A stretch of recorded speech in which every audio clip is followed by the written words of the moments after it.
Hi friends, welcome back to my channel. Today is one of my days off from work, and on some of these days I like to just do random things in the kitchen. And I'm going to start off by peeling 5 pounds of garlic that I purchased from Azure Standard.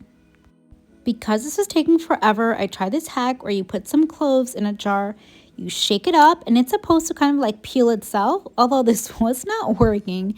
So I had to just keep on peeling by hand. Took definitely like 6 hours. Luckily, I woke up very early. Into the food processor it all went, and I added them into freezer safe Ziploc bags where I'm just going to kind of divide them with chopsticks just to make them like little squares. And this is going to be my garlic that I'm going to be using for the year. It should last me a couple of months because I still have fresh garlic from the garden, and I also did this with some of the ginger that I grew in the garden as well.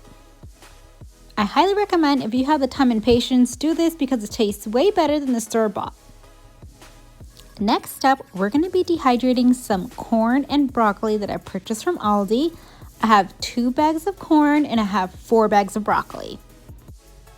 I believe these went in for about 20 hours at 125-130 degrees, and they were so dry there was no more moisture left in them. These will be utilized for soups and for my dog as a food topper. Now, 2 bags of corn gave me 1 pint and 4 bags of broccoli gave me almost like a quart, and I'm happy with the results. Next up, we're going to be making this lentil bread. Now, for this bread right here, you can actually make it into a loaf, but I wanted to make like little rolls. I'm going to link down the recipes for everything that you see here down below, and this was a very simple recipe to do. It was like 4 or 5 ingredients and that's it. You pretty much need red lentils, psyllium husk, salt, baking soda, and apple cider vinegar. Now, with this recipe, it is very plain, so you definitely need to flavor it up. For 1/2 of the mixture, I added cinnamon, vanilla, sugar, and I also added some raisins just to kind of give it like a cinnamon roll vibe. I really wanted something sweet, and I figured this would be perfect with coffee in the morning. The dough is very sticky, so that's why I'm just using the parchment paper just to kind of like fold it back and forth. The other half of the mixture, I wanted to give it kind of like a savory vibe, so I added some garlic powder, onion powder, sesame seeds, black pepper, kind of like an everything bagel type of thing.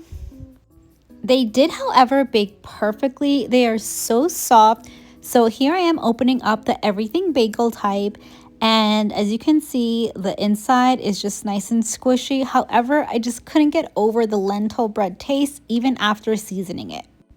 I'm obsessed with these frozen cranberries from Azure Standard. I got 5 pounds, and I definitely need to buy like 10 pounds next, because making your own cranberry juice is so easy. There's several ways you can make it. I actually prefer this way. So one of the most popular ways is to kind of just add some cranberries to a jar, pour water, and kind of a water bath them. This recipe is from the bulk canning book, and you kind of just boil them down with water, making sure all the juices come out of those cranberries, and you just strain them out. And chef's kisses. So good. Need to make this again for sure.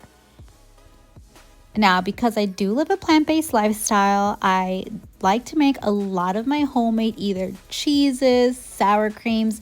Don't get me wrong, I like to buy the store-bought, but sometimes homemade is always better. So I saw this recipe on TikTok/Instagram, and it's so easy to put together. After I mix everything up in the blender, you're just going to put it in a Pyrex container, and you're going to steam it. Now, I have this steamer that I purchased from Aldi. I rarely use it. It's a rice cooker, but you can also steam your stuff. This steamed up for about an hour, and then after I placed it in the fridge for another hour or 2 just to firm up, and it grated so well. I really enjoyed this recipe. And now this one was such a fail. I tried to make the Cheesecake Factory, like the bread, like the brown one.